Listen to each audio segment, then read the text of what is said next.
Okay, now it's time to get into the really good stuff. This unit is on prepositions and prepositional phrases. A preposition is a word that is used to show the relationship between a noun or a pronoun and another word in the sentence. Here are some examples. The package under the tree is mine.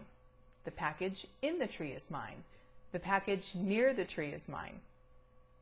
Under, in, and near. All three of those words are prepositions. Notice how the relationship between the package and the tree changes when the preposition changes. So, how do you find a preposition? Now, there are some programs that will have you memorize a list of prepositions. I'm not a big fan of memorizing lists of, well, pretty much anything, but especially prepositions. And one of the reasons is that many words that look like prepositions and sometimes are prepositions can sometimes be other things. So when it's not cut and dried, to me, memorizing can only make things more confusing later. So I'm going to teach you a couple of tricks to be able to find the prepositions in a sentence and be able to know that they really are prepositions. This is the mouse box sentence. Almost all prepositions will fit into this sentence, and you can use it as a handy little trick to see if the word you think might be a preposition truly is. You take the word and you put it in the blank. So if we try it with the sentences above, the mouse goes under the box. The mouse goes in the box. The mouse goes near the box. Did it work? Yes. That gives you an indication that all three of these words could be prepositions. Ah, notice I said could be. Just because they fit in the mouse box sentence doesn't mean they're prepositions. We'll talk more in just a minute about how to determine what they truly are. But first, I want to talk about a few words that don't fit into the mouse box sentence. There are some prepositions that won't fit into the mouse box sentence, and there are 9 very common ones, and I've made a little memory aid to help you out. You may not remember them, but Al does. But, until then, as, like, during, of, except, and since. These are 9 common prepositions that don't really work in the mouse box sentence, but they truly are prepositions. If you use a word in the mouse box sentence and it doesn't fit, double check but Al does and make sure that it's not one of those. Prepositional phrases have a job to do. They're modifiers, just like an adjective. An adjective modifies a noun. Well, prepositional phrases are modifiers too, but not just of nouns. We'll learn more about that soon. This is very important. A word may fit into the mouse box sentence or be on the but Al does list, but it isn't a preposition unless it's in a prepositional phrase. Here's how to find one. To find the prepositional phrase, you say the preposition and ask what. The answer you're looking for is a noun or a pronoun. That noun or pronoun is called the object of the preposition. To be in a prepositional phrase, here's what you need. The phrase needs to begin with a preposition. It needs to end with a noun or a pronoun. And if there are any words between, those have to be modifying that noun or pronoun. So in the 3 sentences on the first page, the prepositional phrases are under the tree, in the tree, and near the tree. Tree is the object of the preposition in all 3 sentences. And we can use our criteria to know that all 3 of those are truly prepositional phrases. Because if we go back and look, we have under, which is a preposition, tree, which is a noun, and the word between it is an article which modifies the noun. In is a preposition, tree is a noun, and the word between it modifies it. Same with the last one. Near is a preposition, tree is a noun, and the word in between modifies that noun. So here are some other sentences to look at. I ate my lunch before recess. Now, before, the mouse goes before the box. It sounds a little funny, but I sort of imagine the box being a king and the mouse coming and bowing before the box. But before is a preposition. And if I say before what, my answer is recess, which is a noun. Therefore, before recess is a prepositional phrase. It fits the criteria. This next sentence, though, I ate my lunch before. Before isn't a preposition because there's nothing after it. If I say before what, there's no answer. In that case, before is not functioning as a preposition in this sentence. It's something else that we'll learn about later. I ate my lunch before I saw you. Now here we have more words, so let's try it out.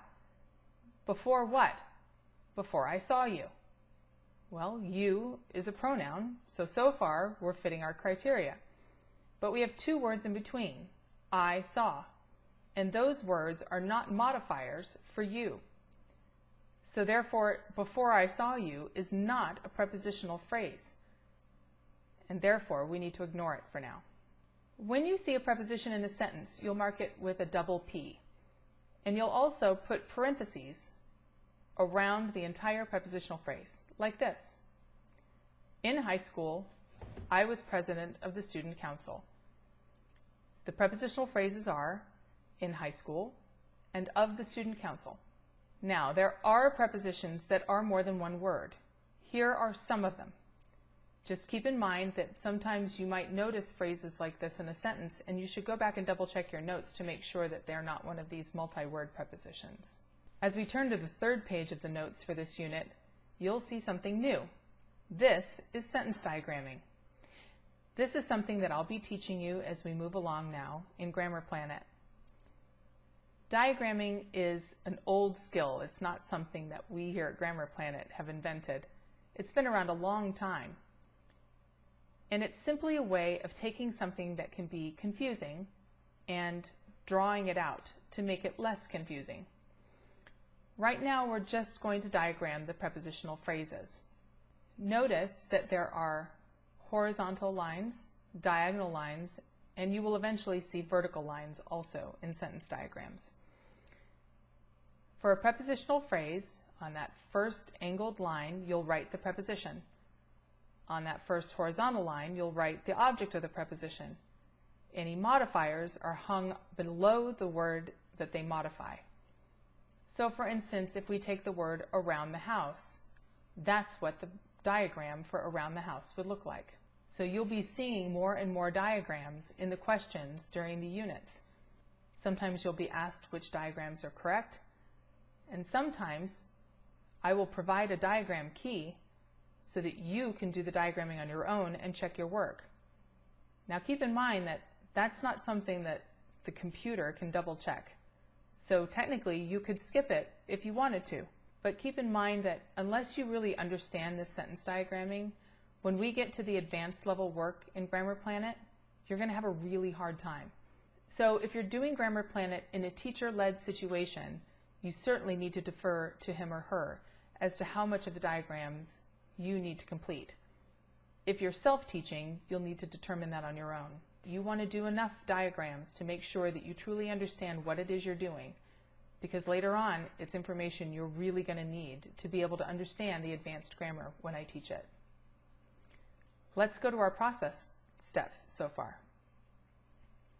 Read the sentence and make sure you understand it. Find the nouns and label them. Revisit each noun you've identified and ask which about that noun. Label the words accordingly, ART and ADJ. You'll find the pronouns and label them PRO, and then the step of finding the prepositions and marking the prepositional phrases comes into play. Keeping in mind that the nouns, articles, and adjectives, all the other parts of a prepositional phrase, are words that you would have already labeled. So if you find a preposition and you think you have a prepositional phrase, but some of the words that come after it aren't labeled, you really need to double check and make sure you haven't missed something. That's an indicator that you may have a problem. Okay, let's go back to the computer program and see what this looks like. First, of course, we need to find the nouns. So the sentence reads, over summer break, I had a great time at Camp Pinnacle. Well, I'm talking about the break. Now we're adding labels here, so you're going to have to start looking a little closer to find the correct one and don't go too fast. Also, Camp Pinnacle, which is the name of something, is a proper noun. Which break? Summer break. That's an adjective. Which Camp Pinnacle? It doesn't tell me. Next, pronouns. I is a pronoun. Now, one of the things that's adding so much to the labels here is I now see labels that include parentheses to mark prepositional phrases. Oh, I just realized I've forgotten a noun. Do you find it? Time. We'll mark that a noun. Which time? A great time. So even if you're trying to do the process and you end up skipping something, don't worry. These labels are very forgivable before you hit submit, and you can go back and make changes. So now I'm going to look for prepositions and prepositional phrases. What about the word over? The mouse goes over the box. Over what? Over summer break. So that's a preposition, and I'll mark it with a double P with an open parenthesis. So now I need to mark the object of my preposition. Well, that's break, right? Over summer break. So I need to change this label to the N with a closed parenthesis so that I know that this is a prepositional phrase. What about at? The mouse goes at the box. It's sort of like the mouse is attacking the box. At least that's what I sort of envision. At what? At Camp Pinnacle. Yes, we've got a prepositional phrase. So double P, and now we need to change this label to a PN with wings and a closed parenthesis to mark that that's the end of the prepositional phrase. Now, you can either do this next step before or after hitting the submit button, but you need to diagram on paper in front of you the two prepositional phrases that are in this sentence: over summer break and at Camp Pinnacle. Then when you're ready, hit submit. This gives you the key. Now up in this corner, you'll see this little button. Now when you click it, the diagram key will come up, and you'll be able to compare your written diagrams to the... And here you go. Here are the diagram keys. So check these against your own work, and then move on to the next sentence. That's it for the unit on prepositions and prepositional phrases. Have fun.